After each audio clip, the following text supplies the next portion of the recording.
In this video, we are going to see how we can wear two hairs on the Roblox on our avatar. So if you're trying to figure out how we can wear two hairs or mix the style of two hairs on Roblox avatar, here's how you can easily do it on a browser. However, for the mobile version, the method might be different, but it's almost the same. So you can use this as a guide as well. So what you do is from the main screen or the home tab, you need to log in your ID, and once you are logged in, you will see your avatar option right here. You click on that. And once the avatar is open, what you will do is we'll go to the body and we'll select here. From here, we have different options. We can choose any here or change it for our avatar. As you can see, it's changing in real time. But let's say that we want to add one more hair to it. So the first hair piece, we will attach it here. So let's say this is fine.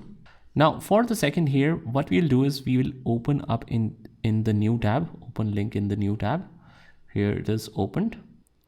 And once we open that, and what we'll do here is we'll copy the number on the top. And this is the unique ID for this hair piece, right? So what we'll do is we'll go back to our avatar, and under here in the hair section, we'll choose advanced on our right.